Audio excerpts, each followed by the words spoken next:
Hello बच्चों, नमस्कार। कैसे हो? उम्मीद करता हूँ सब ठीक होगे। तो आप सबका बहुत बहुत स्वागत करता हूँ आपके अपने छोटे से यूट्यूब प्लेटफॉर्म दबाए वाला पे। हम बात कर रहे हैं क्लास 10th केमिस्ट्री का पहला चैप्टर, जिसका नाम है रासायनिक अपक्रिया एवं समीकरण।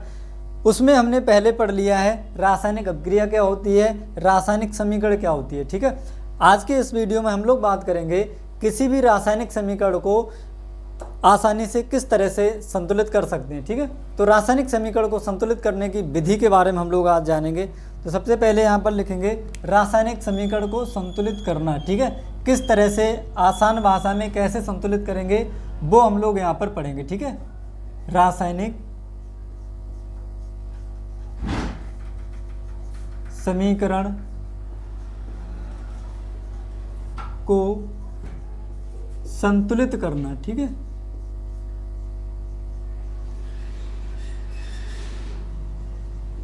किस तरह से किसी भी रासायनिक समीकरण को आप आसानी से या यूं कहें कि चुटकी में देखते ही बैलेंस कर पाओगे। जितनी सारी रिएक्शंस आपको दिखाई दे रही हैं, जब आप सीख जाओगे तो इन सभी को आप आसानी से, ठीक है, देखते ही इन सभी को आप बैलेंस कर लोगे कि सर यहाँ इतने से मल्टीप्लाई करनी है, यहाँ इतने से मल्टीप्लाई करनी है, तब जाके ये हमारी रिएक्शंस जो हैं बैलेंस हो जाएंगी। ठीक है, तो सबसे पहले अगर हम बात करें क्लास 10th में आपको केवल एक ही विधि पढ़नी है जिसका नाम है जांच एवं त्रुटि विधि। ठीक है, वैसे तो रासायनिक समीकरण को संतुलित करने की 3-4 विधियां हैं, लेकिन आपको क्लास 10th में केवल एक ही विधि पढ़नी है जिसका नाम क्या है, जांच एवं त्रुटि विधि। ये जांच एवं त्रुटि विधि क्या होती है, इसमें हमें करना क्या होता है, इसमें हमें रिएक्शन के दोनों ओर, यानी कि जो रिएक्शन है उसमें हमारा जो प्रोडक्ट है और जो अभिकारक है, ठीक है, उन दोनों ओर हमें क्या करना होता है, परमाणुओं की संख्या देखनी होती है बराबर है या नहीं। यदि बराबर नहीं है तो हम क्या करते हैं, उनको बराबर कर लेते हैं। ठीक है, ये होती है हमारी जांच एवं त्रुटि विधि। आपको क्लास 10th में केवल इसी विधि का अध्ययन करना है, जांच और त्रुटि विधि। ये हमारा जो एरो है, जिसे हम तीर कहते हैं, तीर के इधर हमारे क्या होते हैं, अभिकारक, इधर क्या होते हैं, उत्पाद। अभिकारक और उत्पादों में अगर परमाणुओं की संख्या बराबर है तो वो रिएक्शन हमारी क्या होगी, संतुलित होगी। ये जो रिएक्शन हम संतुलित करते हैं वो किसके नियम पर संतुलित करते हैं, उसे हम कहते हैं द्रव्यमान संरक्षण का नियम। क्या कहते हैं, द्रव्यमान संरक्षण का नियम। ये द्रव्यमान संरक्षण का नियम क्या कहता है, द्रव्यमान संरक्षण का नियम, संरक्षण का मतलब होता है उसको कंजर्व करके रखना। क्या करना, कंजर्व करके रखना, मतलब कि जितना आपका मास है उसको कंजर्व करके रखना। ठीक है, संरक्षित या सुरक्षित करके रखना, उसमें ना कमी होना ना वृद्धि होना। तो द्रव्यमान संरक्षण का नियम यही कहता है कि जो द्रव्य को हम ना तो नष्ट कर सकते हैं और ना ही उत्पन्न कर सकते हैं, अर्थात एक अवस्था से दूसरी अवस्था में हम उसे परिवर्तित कर सकते हैं, लेकिन ना हम उसे बना सकते हैं और ना ही हम उसे मिटा सकते हैं। ठीक है, ये कौन कहता है, द्रव्यमान संरक्षण का नियम। मतलब क्या हुआ कि जितना हमने नाइट्रोजन यहाँ पे लिया है इस रिएक्शन में, नाइट्रोजन का जितना भी ग्राम है या NH3 का जितना भी ग्राम है, वो अभिक्रिया के बाद उतने ही नाइट्रोजन और उतने ही हाइड्रोजन होने चाहिए। ठीक है, ना यहाँ से यहाँ तक पहुँचने में कोई हाइड्रोजन कम होगा और ना ही यहाँ से यहाँ तक पहुँचने में कोई हाइड्रोजन आपका बढ़ेगा। अर्थात अभिक्रिया से पहले और अभिक्रिया के बाद अभिकारक में जो तत्वों के परमाणुओं की संख्या होती है वो बराबर होनी चाहिए। ये कौन कहता है, द्रव्यमान संरक्षण का नियम। ठीक है, द्रव्य को हम ना तो नष्ट कर सकते हैं और ना ही उत्पन्न कर सकते हैं। अब देखो यहाँ जो NH3 है वो गैस की फॉर्म में NH3 है, लेकिन यहाँ क्या हो गया, पूरा हमारा एक सल्फेट आयन बन गया। ठीक है, यहाँ देखो NaF है। ठीक है, अब देखो यहाँ जो फ्लोरीन है वो अलग हो गया।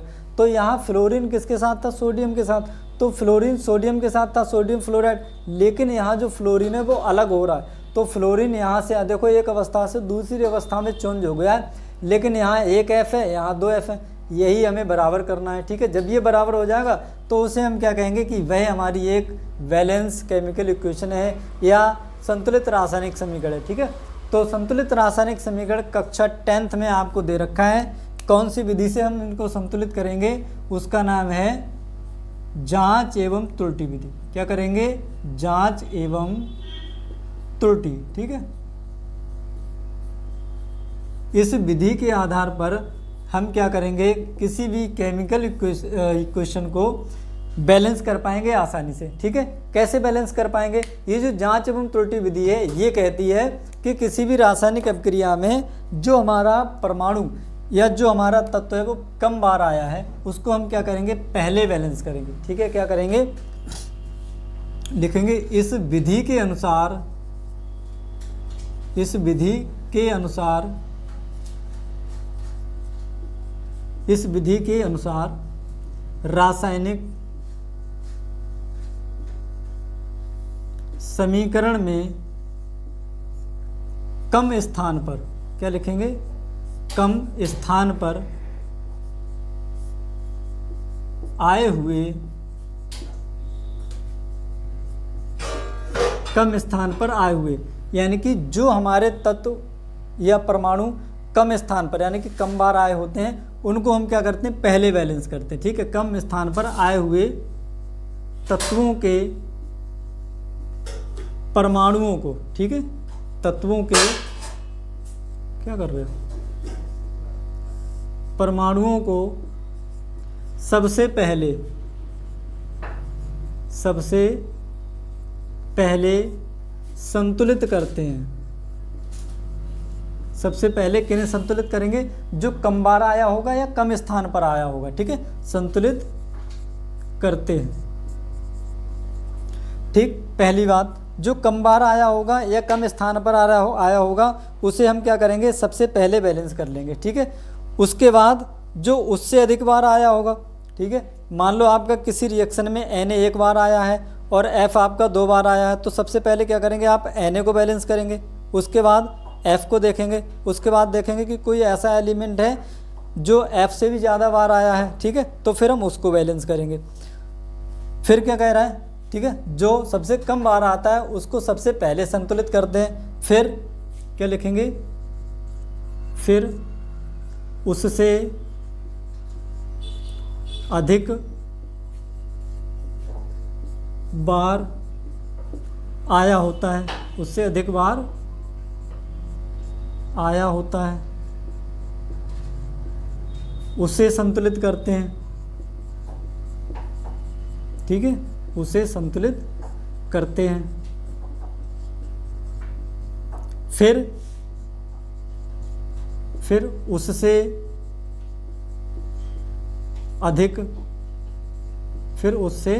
अधिक बार वाले को।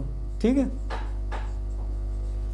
कहने का मतलब क्या हुआ, किसी भी केमिकल इक्वेशन में कोई तत्व का परमाणु जो सबसे कम बार आया है या कम स्थान पर आया है, पहले हम उसे बराबर कर लेंगे, फिर देखेंगे उससे ज़्यादा बार या उससे अधिक स्थान पर कौन सा आया है, फिर हम उसे बैलेंस कर लेंगे, फिर देखेंगे उससे भी ज़्यादा बार या उससे अधिक स्थान पर कौन आया है, हम उसे बैलेंस कर लेंगे। ठीक है, तो ये क्या होती है, हमारी जांच एवं त्रुटि विधि। और जांच एवं त्रुटि विधि को ही एक और नाम देते हैं, क्या कहते हैं,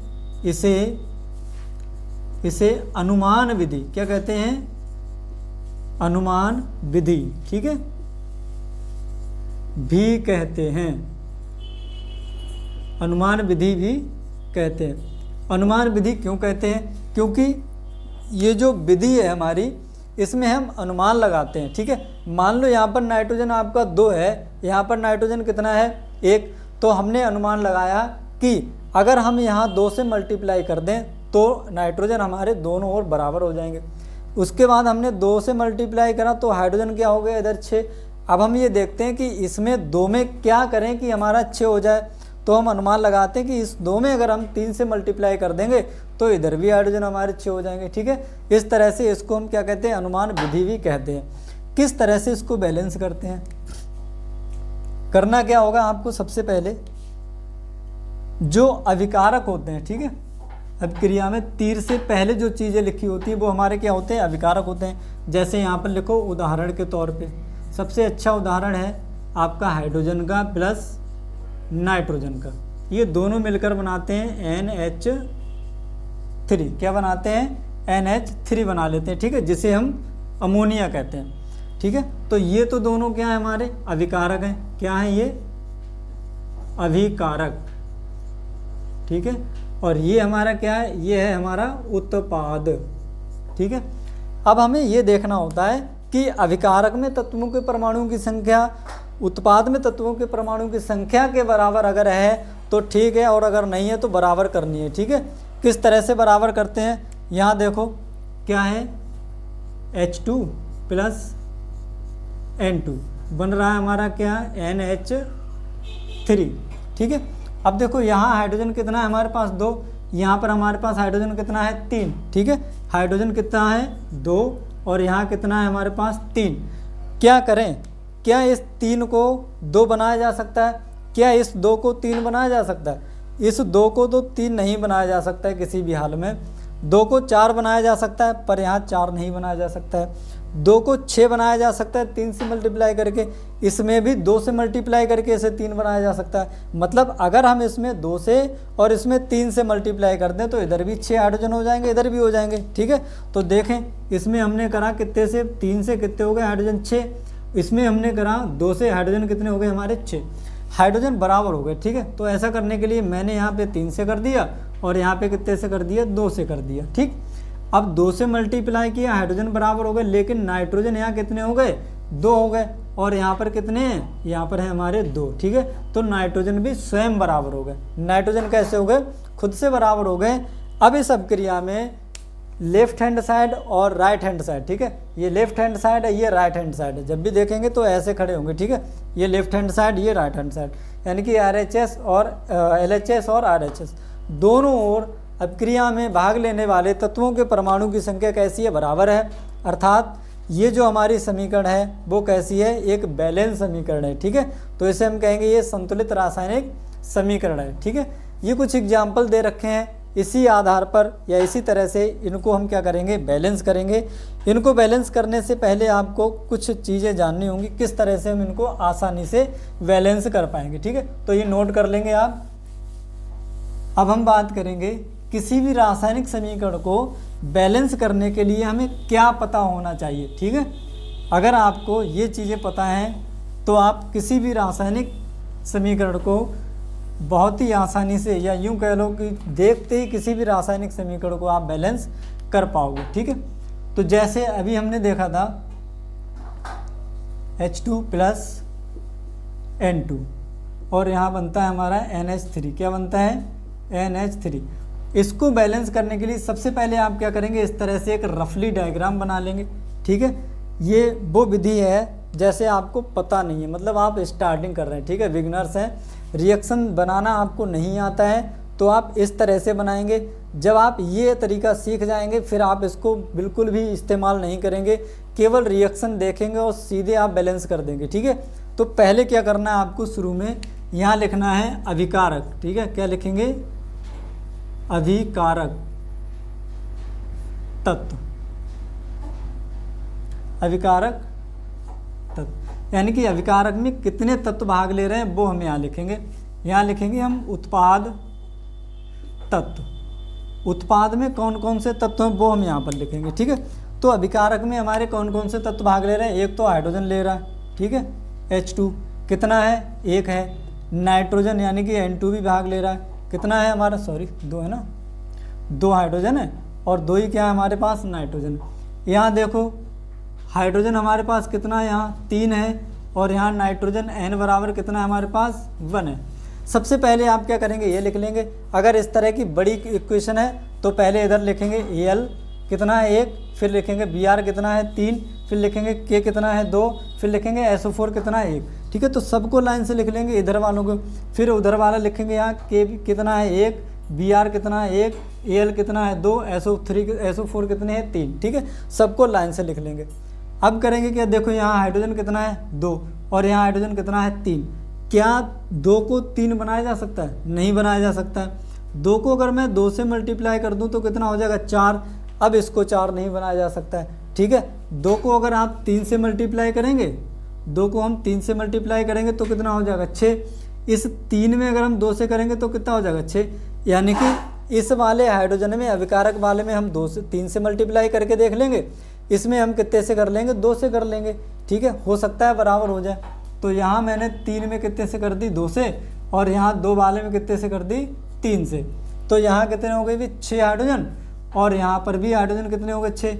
अब नाइट्रोजन यहाँ कितने हैं, नाइट्रोजन है 2 और यहाँ पर कितने, यहाँ भी ये 2, मतलब अब ये क्या हो गया, बैलेंस हो गया। ठीक है, जब यहाँ हमने 2 से मल्टीप्लाई करी तो इस 1 में भी 2 से हो गई अपने आप। ठीक है, तो 2 नाइट्रोजन, यहाँ भी 2 नाइट्रोजन, 6 हाइड्रोजन और 6 हाइड्रोजन, अतः नाइट्रोजन नाइट्रोजन नाइट्रोजन हाइड्रोजन और हाइड्रोजन नाइट्रोजन दोनों और अब क्या हो गए, बराबर हो गए। अब हम कह सकते हैं कि ये जो हमारी समीकरण है वो कैसी है, बैलेंस है। ठीक है, इस तरह से किसी भी रासायनिक समीकरण को आप चुटकी में बैलेंस कर सकते हैं। ठीक है,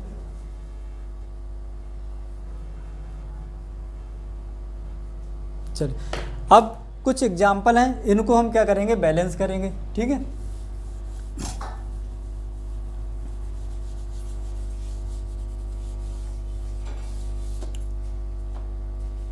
चलो पहला एग्जाम्पल की हम बात करते हैं। पहला क्या है आपके पास ये। ठीक है, नंबर 1 NaF और Br2, NaF प्लस Br2, ये दोनों मिलके बनाते हैं NaBr प्लस F2। अब करना क्या है, दोनों तरफ देखना है, Na बराबर है दोनों तरफ, Br बराबर है दोनों तरफ और F बराबर है। अगर है तो बैलेंस है, कुछ नहीं करना है। सबसे पहले देखो यहाँ पर Na कितना है, 1, यहाँ पर कितना है, 1। ठीक है, दोनों तरफ 1 1 है, ठीक है कोई बात नहीं। यहाँ F कितना है, 1, और यहाँ F कितना है, 2। ठीक है, F यहाँ पर 1 है लेकिन यहाँ 2 है, तो यहाँ 2 है और यहाँ 1 है, तो इस 1 में क्या करेंगे आप, 2 से मल्टीप्लाई करेंगे। अब ऐसा नहीं करना है कि जो हमारा F लिखा है इसमें मैं 2 से यहाँ मल्टीप्लाई कर दूँ। ठीक है, यहाँ नहीं करना है, पूरे मॉलिक्यूल के आगे या पूरे अणु के आगे आपको मल्टीप्लाई करना है, भले ही सब आपका बिगड़ जाए। ठीक है, अर्थात आपको मल्टीप्लाई यहाँ सबसे आगे करनी होगी। ठीक है, पूरा जो आपका अणु है उस अणु के आगे ही आपको मल्टीप्लाई करनी होगी। तो यहाँ से जब हमने किया, अब देखो ये जो हमारा Na है ये भी कितने हो गए, ये भी हमारे 2 हो गए, और Na यहाँ पर कितना है, 1, 1 में 2 से कर लो, तो यहाँ पर आगे हम कर देंगे 2 से। हमने Na में 2 से करी तो Br क्या हो गया भाई, Br हमारे पास कितने हो गए, 2, और Br यहाँ पर भी कितने हैं, यहाँ पर भी 2 हैं भाई Br। देखो Br2 F2 और F2। ठीक है, और Na2 और Na2। अब क्या है, यहाँ पर प्रत्येक जो हमारा मॉलिक्यूल में एलिमेंट है, ठीक है, उसकी संख्या कैसी है, दोनों और बराबर। यहाँ 2 Na, यहाँ भी 2 Na, यहाँ 2 F, यहाँ भी 2 F, यहाँ 2 Br और यहाँ भी 2 Br। ठीक है, अब हम कहेंगे कि ये जो हमारी इक्वेशन है वो कैसी है, बैलेंस है। तो पहले आप इसी तरह से प्रत्येक परमाणु को, अब आपको ये नहीं करना होगा। ठीक है, जो अभी यहाँ पर हमने बनाया था अभिकारक तत्व और उत्पाद तत्व, अब ये नहीं करना होगा, सीधे आपको देखना है इधर कितने अभिकारक हैं, इधर कितने उत्पाद हैं, कहाँ कितने से हमें मल्टीप्लाई करनी है। इसीलिए तो हम इसको क्या कहते हैं, क्या नाम है इसका दूसरा, अनुमान विधि। ठीक है, अनुमान लगा लिया करो कि मैं अगर यहाँ पर 2 से मल्टीप्लाई कर दूंगा तो मुझे फिर इधर कितने से मल्टीप्लाई करनी होगी, और अगर मैं यहाँ 3 से मल्टीप्लाई कर दूंगा तो ऐसा करने पर क्या प्रत्येक और परमाणु की संख्या बराबर हो जाएगी। यदि हाँ तो बिल्कुल करिए। ठीक है, अब हम बात करते हैं सेकंड। ठीक है, दूसरा क्या है, NH3 प्लस H2SO4, ये दोनों मिलकर बनाते हैं NH4 का होल 12 और SO4। अब देखना है इसमें ये कि क्या प्रत्येक और परमाणुओं की संख्या बराबर है। देखो सबसे पहले यहाँ देख लो हाइड्रोजन कितने हैं, 2, और यहाँ पर हाइड्रोजन कितने हैं, हाइड्रोजन यहाँ पे है भाई 8, कितने हैं 8, यानी कि जो भी हमारा ब्रैकेट के बाहर। ठीक है, ऐसे अगर मान लो इसमें x लिखा है, x अगर यहाँ 4, x की घात कितना है 4, x बाई कर दो तब भी क्या होगा, बाई 4 और x 4, यानी कि बाई क्या होगा 4 और x भी क्या होगा 4। जो पीछे लिखा होता है वो इस ब्रैकेट में लिखे हुए प्रत्येक एटम के लिए मल्टीप्लाइड होता है। ठीक है, तो 4 का बाई में x करेंगे तो 4 बाई, 4 का x में करेंगे तो 4x, और अगर यहाँ पर लिखा हो x2 और बाई का होल 4, तो यहाँ पर हम बात करेंगे 4 का बाई में मल्टीप्लाई करेंगे, बाई कितना है एक बार, तो बाई कितना आ जाएगा हमारा 4y आ जाएगा। ठीक है, इसका इसमें मल्टीप्लाई करेंगे तो x है कितना, x है हमारा 2, और मल्टीप्लाई कितने से 4, तो कितना हो जाएगा 8x हो जाएगा, कितना हो जाएगा 8x। तो इसी तरह से हमारा यहाँ पर कितना है 4h है, और 2 से मल्टीप्लाई करेंगे तो कितना हो जाएगा हमारा 8h हो जाएगा। तो यहाँ 8 हाइड्रोजन है, यहाँ 2 हाइड्रोजन है, इस 2 हाइड्रोजन को 8 बनाने के लिए हम कितने से करेंगे, अभी 4 से करेंगे। ठीक है, तो 2 हाइड्रोजन को 8 बनाने के लिए 4 से करेंगे। पर एक बार ये देख लो, यहाँ पर भी है हमारे पास 3 हाइड्रोजन। ठीक है, तो अभी नहीं करेंगे। 2 हाइड्रोजन ये और 3 ये, कितने हो गए हमारे पास, 5 हाइड्रोजन। यहाँ कितने हैं, 8। ठीक, मान ली। अब देखो नाइट्रोजन भी यहाँ पर कितने हैं, यहाँ नाइट्रोजन है हमारे पास 2, नाइट्रोजन कितने हैं, 2, और यहाँ जो नाइट्रोजन है वो कितना हमारे पास, 1। इस 1 में हम 2 से मल्टीप्लाई करेंगे तभी तो 2 होगा। तो यहाँ आगे क्या करिए, आप पहले 2 से मल्टीप्लाई कर लीजिए। जब हमने आगे 2 से मल्टीप्लाई की यानी कि 2NH3 अब हमारा ये बन गया, तो यहाँ पर देखो हाइड्रोजन कितने हो गए, यहाँ हाइड्रोजन हो गए 6, यानी कि जो 3 लिखा हुआ है इस 3 का मल्टीप्लाई आप 2 में करेंगे तो 6 हाइड्रोजन यहाँ हो गए और 2 यहाँ हो गए, 8 हाइड्रोजन हो गए, 6 और 2 8, और इधर भी 8, यानी कि हाइड्रोजन दोनों ओर कैसे हो चुके हैं, बराबर हो चुके हैं। हाइड्रोजन बराबर हो गए, नाइट्रोजन भी दोनों ओर बराबर हो गए। अब देखो SO4 कितना है, SO4 एक बार लिखा है और इधर भी SO4 एक बार लिखा है। ठीक है, अब ये कैसी होगी, आपकी एक बैलेंस केमिकल इक्वेशन हो गई। जितने नाइट्रोजन इधर हैं उतने ही इधर हैं, जितने हाइड्रोजन इधर हैं उतने ही आपके इधर हैं, टोटल मिला के जितना SO4 इधर है उतना ही इधर है।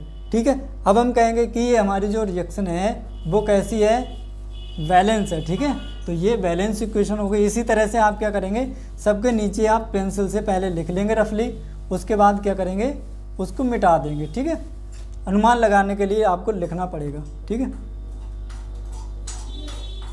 बस इसमें क्या करना था, इधर ही आपको 2 से मल्टीप्लाई करनी थी।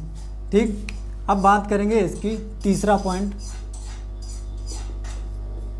तीसरे में लिखा है Al और HCl। क्या लिखा है, Al प्लस HCl, ये मिलके बना रहा है AlCl3, AlCl3 प्लस क्या बना रहा है H2। फटाफट से इसको करेंगे, कितना आएगा आंसर। ठीक है,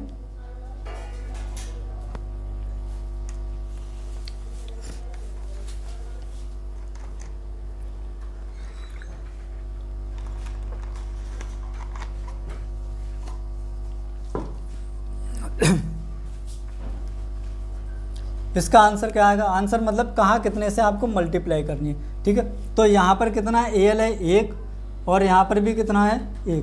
Al दोनों ओर बराबर है, हाइड्रोजन यहाँ कितना है 1, हाइड्रोजन यहाँ कितना है 2, तो इस 1 वाले में आपको क्या करना होगा, 2 से मल्टीप्लाई, अर्थात यहाँ क्या करेंगे आप 2 से मल्टीप्लाई। जब 2 से मल्टीप्लाई की तो यहाँ Cl कितने हो गए हमारे 2, और यहाँ Cl कितने हमारे पास 3। यहाँ 2 बनाए जा सकते हैं, नहीं ना, यहाँ पर आपके 2 बनाए जा सकते हैं। अगर इस वाले 2 में हम क्या करें, 3 से मल्टीप्लाई कर दें, सॉरी ये 2 है कहाँ, ये तो हमने आगे लिखा हुआ है। ठीक है, कहाँ लिखा हुआ है, इसके आगे लिखा हुआ है, तो 3 यहाँ पर, 3 यहाँ पहले से दे रखे हैं, तो इस 3 को, ठीक है, इस 3 को इधर 3 नहीं बनाया जा सकता। अगर इधर बनाओगे तो क्या करोगे आप, यहाँ 3 से मल्टीप्लाई, तो जब आप यहाँ 3 से मल्टीप्लाई करोगे तो हाइड्रोजन कितने हो गए 3, पर यहाँ हाइड्रोजन 2 हैं। ठीक है, 2 को किसी से मल्टीप्लाई करो, 3 नहीं बनाए जा सकते। ठीक है, 2 हाइड्रोजन और यहाँ 3 हाइड्रोजन, तो 3 नहीं बनाए जा सकते। अगर हम यहाँ कर दें 4, कितने कर दें 4, तो 4 हाइड्रोजन कर देंगे तो 4 Cl भी हो जाएंगे। यहाँ 4 हाइड्रोजन करेंगे तो 4 Cl, लेकिन हम यहाँ 4 Cl नहीं बना सकते। ठीक है, क्योंकि 3 है, 3 में मल्टीप्लाई करोगे 4 नहीं बना सकते आप। ठीक है, क्या करेंगे आप, अब करेंगे साहब यहाँ 3 से अगर 6 से अगर हम मल्टीप्लाई कर दें, ठीक है, कितने से 6 से अगर हम यहाँ मल्टीप्लाई कर दें तो हाइड्रोजन कितने हो गए 6, और क्लोरीन भी कितने हो गए 6, और यहाँ जो 3 क्लोरीन है इसमें 2 से मल्टीप्लाई कर दो तो क्लोरीन कितने हो जाएंगे 6 हो जाएंगे। तो ऐसा करने के लिए मैं यहाँ क्या करूँगा, 2 से मल्टीप्लाई कर दूंगा Cl में। जब मैंने Cl 6 करे तो यहाँ जो Al है वो कितने हो गए मेरे पास 2 हो गए, तो Al यहाँ 1 है, 1 में 2 से मल्टीप्लाई कर दो, यानी कि यहाँ क्या करना है आपको 2 से मल्टीप्लाई करनी है। हाइड्रोजन यहाँ कितने हैं 6 हाइड्रोजन है, कितने 6, यहाँ कितने हैं 2, इस 2 में क्या करोगे 3 से मल्टीप्लाई, तो यहाँ कर दूंगा मैं 3 से मल्टीप्लाई, अर्थात 6 हाइड्रोजन और 6 हाइड्रोजन, 6 Cl और 3 दूनी 6 Cl, 2 Al और 2 Al। अब हम कहेंगे कि ये जो हमारी इक्वेशन है वो कैसी है, बैलेंस है। ठीक है, ये कैसी है हमारी, एक बैलेंस इक्वेशन है।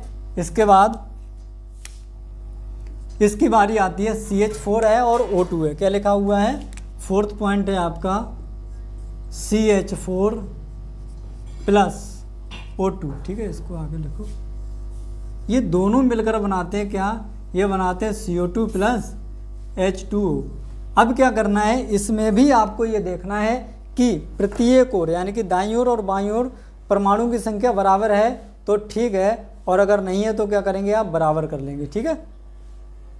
जब बराबर हो जाएगी तो वो हमारी क्या हो जाएगी, बैलेंस केमिकल इक्वेशन हो जाएगी। अच्छा, तो बराबर करने के लिए क्या करेंगे हम, दोनों ओर, ठीक है, मल्टीप्लाई करेंगे। कितने से करेंगे, यहाँ कार्बन कितना है 1, यहाँ कार्बन कितना है 1, बराबर है। हाइड्रोजन यहाँ कितना है 4, हाइड्रोजन यहाँ कितना है 2, मल्टीप्लाइड बाई 2, तो यहाँ 2 से मल्टीप्लाई कर देंगे, ठीक है। ऑक्सीजन यहाँ कितना है 2, और ऑक्सीजन 2 और ये 2, ठीक है, जो आगे लिखा होता है वो पीछे तक गिना जाता है, तो 2, तो ऑक्सीजन कितने हो गए, 4 ऑक्सीजन हो गए। तो इसको 2 को 4 बनाने के लिए 2 से मल्टीप्लाई करोगे, बिल्कुल करेंगे, तो यहाँ क्या कर देंगे 2 से मल्टीप्लाई, ठीक है। यानी कि ऑक्सीजन में 2 से मल्टीप्लाई करने पर ये अभिक्रिया हमारी, और हाइड्रोजन में 2 से मल्टीप्लाई करने पर अभिक्रिया दोनों ओर बराबर हो जाती है, ठीक है। अब हम कहेंगे कि ये जो हमारी इक्वेशन है वो कैसी है, एक बैलेंस केमिकल इक्वेशन है, ठीक है। इसके बाद अब बात आती है फिफ्थ वाले की, ठीक है। AgNO3 और Cu लिखा हुआ है, फिफ्थ में लिखेंगे क्या, AgNO3 प्लस है हमारे पास Cu। ये बनाते क्या हैं, ये बनाते हैं Cu और NO3 का होल ट्वाइस प्लस क्या बनाते हैं Ag, ठीक है। ये चीज़ें हमें दे रखी हैं, इनमें क्या करना है आपको, मल्टीप्लाई करके दोनों ओर बराबर करना है। देखो Ag यहाँ पर कितना है 1, और यहाँ पर भी कितना है 1, अभी फ़िलहाल बराबर है। NO3 यहाँ पर कितना है 1, और यहाँ पर NO3 कितना है 2, यानी कि 2 से मल्टीप्लाई है तो NO3 कितना है 2, पर यहाँ पर हमारे पास 1 है, इस 1 में 2 से मल्टीप्लाई करनी पड़ेगी आपको, तो 2 से मल्टीप्लाई करेंगे यानी कि आगे। अब Ag कितना हो गया, Ag हो गया हमारा अब 2, तो इस Ag को 1 को 2 में कन्वर्ट करने के लिए भी आपको 2 से मल्टीप्लाई करनी पड़ेगी, यानी कि यहाँ 2 से मल्टीप्लाई कर दिया। Cu कितना है 1, और इधर भी कितना है 1, बस। अब ये कैसी होगी आपकी, एक बैलेंस केमिकल इक्वेशन होगी, ठीक है। तो इसी तरह से क्या करना है, दोनों ओर तत्वों के परमाणुओं की संख्या देखनी है, बराबर है, यदि है तो कोई बात नहीं है, और अगर नहीं है तो क्या करेंगे हम उसको बैलेंस कर लेंगे, ठीक है, इसी तरह से मल्टीप्लाई करके। अब बात करते हैं 6 वाले पॉइंट की, जो कि है हमारा AlBr3, क्या है AlBr3 प्लस K2SO4, ये मिलके बनाते हैं KBr प्लस क्या बनेगा Al2 और SO4 का होल थ्राइज। अब इसमें भी क्या करना है, इसमें भी देखना है क्या दोनों ओर तत्वों के परमाणुओं की संख्या बराबर है तो ठीक है, नहीं हो तो कोई बात नहीं है, ठीक है। यहाँ पर Al कितना है, Al हमारा 2 है, और यहाँ पर Al कितना है, Al हमारा 2 है, सॉरी यहाँ पर कितना है 1 है, कितना है 1, यहाँ कितना है 2, तो इधर 2 बनाने के लिए इसमें 2 से मल्टीप्लाई करेंगे, बिल्कुल करेंगे, तो यहाँ आगे कर देंगे 2 से मल्टीप्लाई। हमने Al में 2 से मल्टीप्लाई की, लेकिन हो क्या गया, हमारा जो Br है वो कितना हो गया 6 हो गया। 3 Br है, 3 में 2 से मल्टीप्लाई किया हुआ है तो 3 दिन को इतना हो जाएगा 6 Br हो जाएगा। पर यहाँ पर कितना है Br, यहाँ पर एक ही Br है, कितना है, एक ही Br है, तो 1 को 6 करने के लिए आप 6 से मल्टीप्लाई, यानी कि यहाँ पर क्या करेंगे आप 6 से मल्टीप्लाई करेंगे, ठीक है। अब 6 Br हो गया। अब K देखो, K यहाँ पर कितना हो गया, K हमारे पास 6 है, और यहाँ पर कितना है हमारे पास 2 ही है, तो 2 को 6 में बनाने के लिए इससे 3 से मल्टीप्लाई करेंगे। तो भाई ऐसा करने के लिए आप क्या करेंगे, यहाँ 3 से मल्टीप्लाई कर देंगे।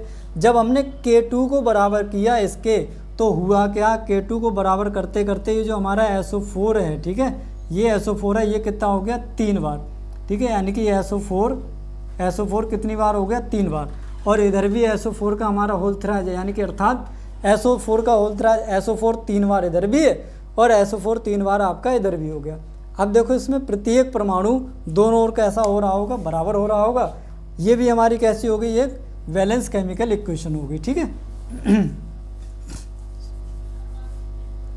इस तरह से आप लिखते जाएंगे पहले नीचे, और जब बैलेंस हो जाएगी फिर क्या करेंगे, उसको काट देंगे और एक अच्छी सी केमिकल इक्वेशन दूसरी जगह हम क्या करेंगे, उसको नोट कर लेंगे। ठीक है, नेक्स्ट आपका आता है ये वाला जो हमने अभी देखा था,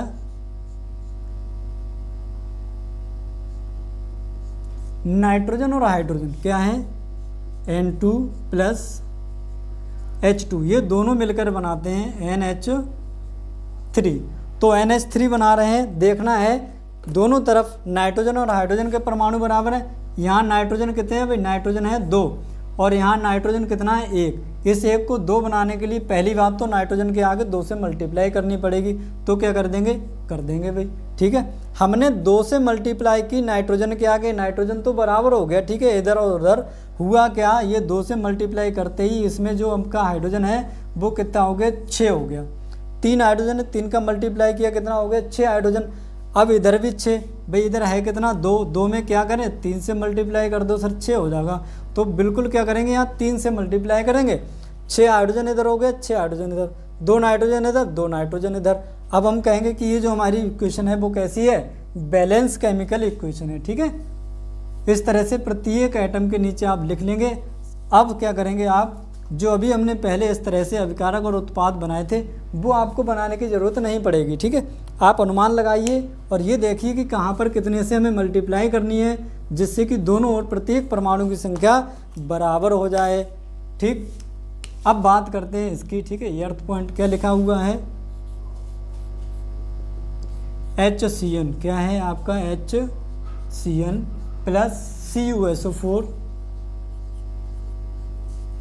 ये बनाता है H2SO4 प्लस Cu और Cn का होल ट्वाइस। ठीक, अब देखो करना क्या होगा, करना क्या होगा, यहाँ Cu कितना है 1, यहाँ भी कितना है 1, Cu फिलहाल बराबर है। ठीक है, SO4 यहाँ कितना है 1 और SO4 यहाँ कितना है 1, ये भी बराबर है। हाइड्रोजन यहाँ पे कितना है 2 और हाइड्रोजन यहाँ पे कितना है 1, ये बराबर नहीं है। ठीक है, हाइड्रोजन अभी बराबर नहीं है, यहाँ 1 है और यहाँ कितना है 2। तो यहाँ 2 बनाने के लिए इस 1 में 2 से मल्टीप्लाई, यानी कि आगे 2 से मल्टीप्लाई। ठीक है, आगे 2 से मल्टीप्लाई कर तो दी, जब मल्टीप्लाई करी तो ये जो हमारा Cn है वो कितना हो गया, Cn भी हमारा 2 हो गया। देखो इधर Cn 2 है, इधर भी Cn क्या है हमारे पास 2 है। ठीक है, ये दोनों, ये रिएक्शन अब कैसी होगी, बैलेंस हो गई, 2 हाइड्रोजन 2 हाइड्रोजन। ठीक है, 2 Cn और 2 Cn, 1 Cu 1 Cu, 1 SO4 1 SO4। अब ये कैसी होगी आपकी वैलेंस केमिकल इक्वेशन होगी। ठीक है, इसके बाद अब आपका आएगा MgF वाला। ठीक है, इसको लिखेंगे 9th, आपका है Mg और F। ठीक है, 2 प्लस क्या है आपका Li2CO3, Li2 और CO3, ये मिलके बना रहे हैं MgCO3 प्लस LiF। ठीक है, अब क्या करेंगे, सबसे पहले देखिए यहाँ पर फ्लोरीन कितनी बार है, 2 बार। यहाँ पर फ्लोरीन कितनी बार है, 1 बार। ठीक है, फ्लोरीन 1 बार और यहाँ फ्लोरीन 2 बार। तो इस 1 को 2 करने के लिए इस वाले में पूरे में हम 2 से मल्टीप्लाई करेंगे। ठीक है, अब यहाँ देखो लिथियम भी कितना हो गया 2 और यहाँ लिथियम पहले से 2 है। ठीक है, फ्लोरीन और लिथियम फिलहाल अभी के लिए बराबर है। Mg यहाँ पर कितना है 1 और Mg यहाँ पर कितना है 1, फिलहाल ये भी अभी दोनों तरफ बराबर है। CO3 यहाँ पर कितना है 1 और CO3 यहाँ पर कितना है 1, अब ये भी बराबर है। ठीक है, तो कुछ नहीं करा हमने, इसके आगे 2 से मल्टीप्लाई कर दिया जिससे कि फ्लोरीन 2 हो जाए, क्योंकि यहाँ पर 2 था, लिथियम यहाँ पहले से 2 था। ठीक है, तो अब यहाँ पर क्या हुआ, सभी आपके जो मॉलिक्यूल्स हैं, मॉलिक्यूल्स में सभी आपके जो एलिमेंट हैं वो प्रत्येक और क्या है बराबर हो गए हैं। ठीक है, अब ये कैसी हो जाएगी आपकी बैलेंस केमिकल इक्वेशन हो जाती है। ठीक है, अब इसको ले लेते हैं BAF वाले को। ठीक है, 10th क्या है हमारे पास BAF। ठीक है, प्लस PTF2, ये बनाते क्या हैं, ये बनाते हैं BAF2 प्लस PT और F। ठीक है, यहाँ F कर लेना,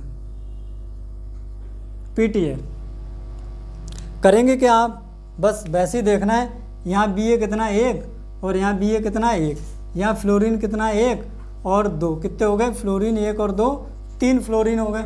यहाँ पर कितना 1 फ्लोरीन और यहाँ पर कितना है 2, ठीक है। तो फ्लोरीन भी हमारे दोनों तरफ बराबर है। देखो 2 और 1 3 फ्लोरीन, यहाँ 2 और 1 3 फ्लोरीन, ठीक है। पीटी कितना 1 और यहाँ भी पीटी कितना 1, ठीक है। तो ये क्वेश्चन हमारी पहले से ही बैलेंस है, इसमें कुछ नहीं करना है, ठीक है। केवल देखना है 1 फ्लोरीन और 2 कितने हो गए 3, 2 और 1 कितने हो गए 3, 1 बी ए 1 पीटी 1 पीटी, ठीक है। तो ये कैसी हो गई हमारी पहले से ही बैलेंस है, इसमें हमें कुछ भी नहीं करना था। अब हम बात करते हैं इसकी, ठीक है। इन दोनों को हम इसी में बैलेंस कर लेते हैं। आई होप कि आपको इतना तो समझ में आ गया होगा कि आप इन दोनों को बैलेंस कर लेंगे, ठीक है। तो ये लिख लो आप HW में, इन दोनों को क्या करना है आपको बैलेंस करना है, ठीक है। कर लोगे,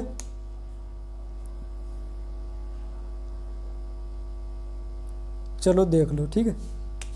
करना क्या होगा यहाँ पर Na कितना है 1, ठीक है, और यहाँ पर Na कितना है 1। फिलहाल अभी Na दोनों तरफ बराबर है, ठीक है। यहाँ हाइड्रोजन कितना है, हाइड्रोजन है हमारे पास 2 और यहाँ कितना है 2 और 1 कितना है 3, यानी कि इधर हाइड्रोजन 3 है और इधर हाइड्रोजन कितना है 2 है, ठीक है। तो क्या यहाँ पर 3 बनाया जा सकता है, नहीं बनाया जा सकता। यहाँ पर 2 बनाया जा सकता है, नहीं। यहाँ पर कितना बनाया जा सकता है भाई 3 है, यहाँ मल्टीप्लाई कर दोगे तो 2 4 उधर हो जाएगा और 1 इधर 5, तो 5 यहाँ नहीं बनाया जा सकता है। अगर मैं यहाँ आगे 3 से मल्टीप्लाई कर दूँ तो कितना हो जाएगा 6 हो जाएगा। 6 करने के लिए मैं 2 से यहाँ कर दूँगा, ठीक है, 2 से यहाँ कर दूँगा। मान लो 3 से मैंने यहाँ मल्टीप्लाई कर दी तो ऑक्सीजन भी कितना हो जाएगा, ऑक्सीजन भी तो 3 हो जाएगा। ऑक्सीजन 3 होगा तो मुझे यहाँ 3 से मल्टीप्लाई करनी पड़ेगी क्योंकि ऑक्सीजन भी 3 करना है आपको, ठीक है। तो 3 हाइड्रोजन, ये 2, ये कितने हो गए 5 हो गए। और मान लो अगर 2 से यहाँ मल्टीप्लाई कर दोगे, ठीक है, तो 4, तो 3 और 4 कितने हो जाएंगे 7, जो कि हम इधर बना नहीं सकते, ठीक है। तो मान लो मैंने कितना कर दिया यहाँ, अगर आप यहाँ कर दोगे 4 से तो 8 हाइड्रोजन हो जाएंगे और 4 से फिर आपको यहाँ मजबूरी में करनी है। जब 4 से आप यहाँ करोगे तो होगा क्या 4 ऑक्सीजन हो जाएंगे, ठीक है। ऑक्सीजन कितने हो गए 4 और हाइड्रोजन कितने हो गए 4, और यहाँ कितने करने हैं 2 से यहाँ कर दो, 4 हाइड्रोजन यहाँ से मिल जाएंगे और 4 यहाँ से मिल जाएंगे, कितने हो जाएंगे 8, और यहाँ पर भी कितने हैं 8। और यहाँ क्या करेंगे आप Na कितने हो गए 4, तो यहाँ क्या करेंगे हम 4 से मल्टीप्लाई यहाँ कर देंगे, ठीक है। इसको अगर मान लो 6 से कर दोगे आप, 6 से अगर आप इसे करोगे, ठीक है, अभी तो हमने 4 से किया, 6 से करके देख लो तो कितने हो जाएंगे 12 हाइड्रोजन हो जाएंगे, कितने 12, और ऑक्सीजन कितने हो जाएंगे 6। तो ऑक्सीजन 6 करने के लिए हमें यहाँ 6 से मल्टीप्लाई करनी पड़ेगी, ठीक है। जब हम 6 से मल्टीप्लाई करेंगे तो ऑक्सीजन 6 हो जाएंगे और हाइड्रोजन 6 हो जाएंगे, तो 6 हाइड्रोजन यहाँ से हो गए और यहाँ से कितने चाहिए होंगे, अब हमें 6 चाहिए होंगे, तो 3 से मल्टीप्लाई यहाँ कर लो, तो 6 और 6 कितने हो गए 12, और 12 यहाँ है। तो आप 4 से भी करके कर सकते हो, 6 से भी करके कर सकते हो, ठीक है। तो चलो यहाँ पर करते हैं हम 6 से, ठीक है। तो 6 से की 12 हाइड्रोजन और 6 ऑक्सीजन, और यहाँ पर जब हमने 6 से की तो 6 ऑक्सीजन और 6 हाइड्रोजन, तो 6 हाइड्रोजन यानी कि 6 मिल गए हमें इस वाले से, और 6 हाइड्रोजन और चाहिए होंगे, तो 2 में कितने से करें, 2 में कर दो 3 से, तो 6 हाइड्रोजन आपको यहाँ से मिल जाएंगे, यानी कि हाइड्रोजन उधर और इधर अभी फिलहाल बराबर है। ऑक्सीजन 6 ये भी बराबर है। सोडियम Na6 और यहाँ पर कितना है, यहाँ पर 1 है, तो 1 में क्या करेंगे आप 6 से मल्टीप्लाई करेंगे, ठीक है। अब 6 Na 12 हाइड्रोजन और 6 हाइड्रोजन यहाँ से और 6 यहाँ से 12, 6 ऑक्सीजन और 6 ऑक्सीजन। अब दोनों तरफ क्या है, प्रत्येक परमाणु की संख्या बराबर है, तो इसमें क्या करना है 6 में Na से, 6 में H2O से, और 6 में इससे, और 3 में इससे, ठीक है। मल्टीप्लाई करना है, चाहे आप 4 से कर दोगे तब भी बैलेंस हो जाएगा, ठीक है। फिर 4 से यहाँ करनी पड़ेगी। इसमें देखो क्या करना है यहाँ आपको क्या करना है, यहाँ देखो K कितना है 1, Cl कितना है 1, K भी कितना है 1 और Cl भी कितना है 1, O कितना है हमारे पास 3, ठीक है। यहाँ K कितना है 1, Cl कितना है 1, O कितना है यहाँ 3 और यहाँ कितना है 2। इस 2 को 3 के बराबर नहीं कर सकते हम, ठीक है, क्योंकि ये हमारा एक विषम संख्या है। 3 में अगर हम 2 से मल्टीप्लाई करें तो 6 हो जाएंगे ऑक्सीजन, इस 2 में 3 से करें तो 6 हो जाएंगे, मतलब बराबर हो सकता है, ठीक है। 3 में कर दो आप 2 से और इस 2 में कर दो आप 3 से, ठीक है। तो इधर भी 6 हो जाएंगे और इधर भी 6 हो जाएंगे। तो इस 2 में हमने कर दी कितने से, 3 से, और इस 3 में हमने कर दी कितने से, इस 3 में हम कर देंगे, इस 3 में कर देंगे हम 2 से, ठीक है। अब हुआ क्या, अब हुआ 2 हमारे पास के हो गए और 2 हमारे पास सी एल हो गए। यहाँ दोनों एक ही एक हैं, तो एक एक करने के लिए हम 2 से मल्टीप्लाई करेंगे, ठीक है। तो इस तरह से ये भी हमारी क्या हो जाएगी, एक बैलेंस केमिकल इक्वेशन हो जाएगी, ठीक है। तो ये तो थी कुछ बैलेंस केमिकल इक्वेशन, ठीक है। अनबैलेंस थी जिनको हमने बैलेंस करना सीखा था, किस तरह से बैलेंस करते हैं। तो ये अभिक्रियाएं अगर आपने सीख ली हैं, ठीक है, तो कोई भी ऐसी अभिक्रिया नहीं होगी जो आप छोड़ दोगे या आप कर नहीं पाओगे। इसके अलावा कुछ वो अभिक्रियाएं पूछ लेता है जिससे कि आपको कुछ खाली स्थान दे देगा और कहेगा फिल इन द ब्लैंक्स, यानी कि यहाँ पर क्या आएगा। जैसे मान लो यहाँ से KBR को मिटा दिया, KBR को मिटा देगा और ऐसे डैट डैट डैट डैश कर देगा, कहेगा बताइए यहाँ पर क्या आएगा। तो यहाँ पर अनुमान लगाने के लिए पता आप कैसे लगाएंगे ये आपको सीखना है। किस तरह से आप क्या करेंगे, यहाँ पर आने वाली चीज़ का पता लगाएंगे। कैसे पता लगाएंगे, ये देखेंगे कि इधर कौन सी ऐसी चीज़ें हैं जो इधर पे नहीं हैं। यहाँ देखो Al है और SO4 वाला है, ठीक है। तो इधर देखो Al और SO4 वाली यहाँ से मिल रही हैं। बच क्या गया हमारे पास, ये बचा K2 बचा और Br बचा, अर्थात यहाँ पर कुछ ना कुछ ऐसा ही होगा जैसे K और Br, ठीक है। बाकी बैलेंस इस तरह से कर लेंगे, पता लगाना है कि यहाँ पर क्या आएगा, ठीक है। तो ये देखेंगे यहाँ पर ऐसी कौन सी चीज़ नहीं है जो इधर है, या इधर ऐसी कौन सी चीज़ है जो इधर नहीं है, ठीक है।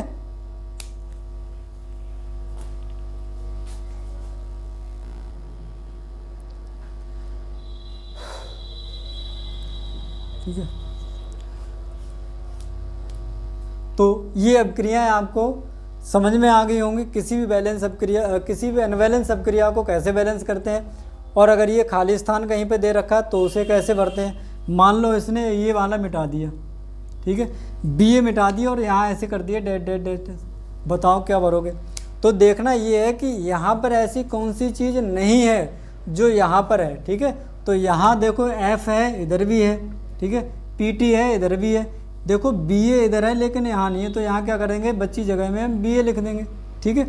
मान लो उसने ये वाली पूरी चीज़ मिटा दी, क्या कर दिया, ये मिटा के ऐसे कर दिया डैट डैट डैश। तो क्या करोगे, कैसे पता लगाओगे कि यहाँ पर क्या रहा होगा, ठीक है। यहाँ पर रहने वाली चीज़ आप कैसे पता लगाएंगे, उसको पता लगाने के लिए आपको ये देखना है कि यहाँ कौन सी चीज़ है जो यहाँ नहीं है, ठीक है। यहाँ कौन सी चीज़ है जो यहाँ पर नहीं है, वही आपको ढूंढ ढूंढ के लिखनी है। देखो क्या क्या नहीं है यहाँ पर, देखो यहाँ H और CN तो है अभी, ठीक है। तो H और CN को छोड़ दो। देखो Cu इधर है पर इधर नहीं है, तो इधर क्या करेंगे, पहले Cu लिखेंगे, ठीक है। यहाँ देखो इधर देखो SO4 इधर है पर इधर नहीं है, तो इधर क्या करेंगे, SO4 लिख देंगे ऐसे, ठीक है। तो CuSO4 भर जाएगा। इस तरह की अभिक्रियाएं आपसे बोर्ड में पूछता है, ये वाली पूछता है और ये, ठीक है, फिल इन द ब्लैंक्स, कहेगा निम्न अभिक्रियाओं को पूरा कीजिए।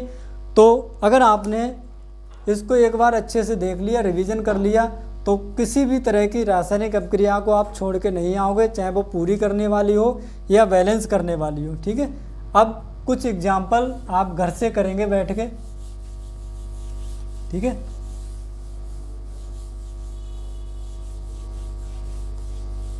जैसे उदाहरण के तौर पे लिखेंगे HNO3 और COH का whole twice. Number 1 HNO3 plus CaOH का होल ट्वाइस, ठीक है। ये दोनों मिलकर क्या बनाएंगे, CaNO3 का होल ट्वाइस, ये बनाएगा Ca और NO3 का होल ट्वाइस प्लस, अब देखो क्या बचे, बचा क्या, Ca हो गया और हमारा NH3 हो गया, ठीक है। बचा के हमारे पास H2O बच गया, तो उसको यहाँ लिख दो H2O, ठीक है। तो ये बैलेंस करेंगे आप, अनबैलेंस है फिलहाल अभी। दूसरा आपको लिखना है NaCl और AgNO3 वाला, क्या NaCl प्लस AgNO3, ठीक है। ये क्या बनाता है, ये बनाएगा आपका AgCl प्लस NaNO3, ठीक है। तो ये भी n वैलेंस है। नेक्स्ट आपको लिखना है BaCl2 और H2SO4, BaCl2 प्लस H2SO4, ये क्या बनाएगा, ये बनाता है आपका BaSO4 प्लस बचा क्या हमारे पास, बचा HCl, क्या बच गया आपका HCl बच गया, ठीक है। तो इसको भी आपको क्या करना है, वैलेंस करना है, ठीक है। और NaOH और H2SO4, NaOH प्लस H2SO4, इसमें क्या बनेगा, Na2SO4 बना दो, Na2SO4, ठीक है। बचा क्या, Na2SO4 हो गया और H2O और बन जाएगा, ठीक है। तो यहाँ पर प्लस H2O और बना दो। ये कुछ एग्जाम्पल है जो आप घर से बैठ के आसानी से कर लेंगे, ठीक है। जांच एवं त्रुटि विधि लगा देंगे, क्या करना है, जांच और त्रुटि विधि। पहले जांचना है दोनों ओर परमाणु की संख्या बराबर है तो ठीक है, और अगर नहीं है तो क्या करना है, आपको बस वही बराबर करनी है, ठीक है।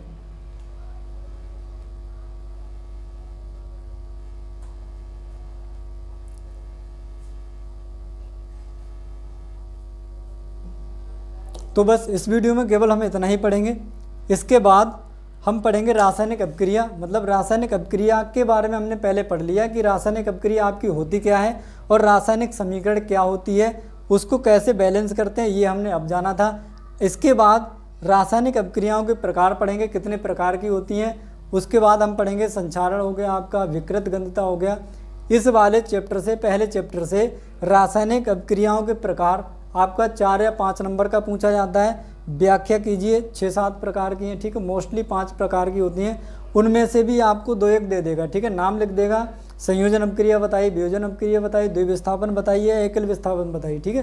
किन्हीं के 2-1 के नाम दे देगा। पहले रासायनिक समीकरण अपक्रिया क्या है, इनकी व्याख्या कीजिए, ठीक है। या पूछ लेगा विकृत गंधता क्या है, संक्षारण क्या है, रासायनिक अपक्रियाओं को पूरा कीजिए। तो यही 4 टॉपिक हैं जिनसे प्रत्येक वर्ष बोर्ड परीक्षाओं में आपका पूछा जाता है। केवल ये 4 टॉपिक ही आपको क्या करना है, कंप्लीट करना है। और बोर्ड परीक्षाओं में साइंस में आप क्या करेंगे, सभी चीज़ें पढ़ेंगे, ठीक है। फिजिक्स, केमिस्ट्री और बायो हम सब पढ़ाएंगे आपको, ठीक है। प्रत्येक टीचर अलग अलग पढ़ाएगा आपको। तो ये चीज़ें अगर आप हमारे साथ थोड़ी सी मेहनत करते रहेंगे तो आई होप, मुझे उम्मीद है आप 90+ लेके आएंगे, ठीक है। 90+ बोर्ड परीक्षाओं में, इससे आपका कम नहीं आएगा अगर आप थोड़ी सी मेहनत कर लेंगे हमारे साथ तो, ठीक है। तो जज्बा के साथ बने रहिए हमारे साथ, और इतने से ज़्यादा नंबर अगर आप साइंस में लेकर आते हैं तो बहुत अच्छी बात है। और अगर आप हमारे साथ लगे रहेंगे तो उम्मीद करते हैं, हमें पूरा भरोसा है कि आप इतने से कम नंबर लेके नहीं आएंगे, ठीक है। इतनी मेहनत हम कर रहे हैं और थोड़ी सी मेहनत बस आपको करनी है, ठीक है। तो मिलते हैं अगले वीडियो में रासायनिक अपक्रियाओं के साथ और उनके प्रकार पढ़ेंगे। तब तक के लिए थैंक यू, धन्यवाद।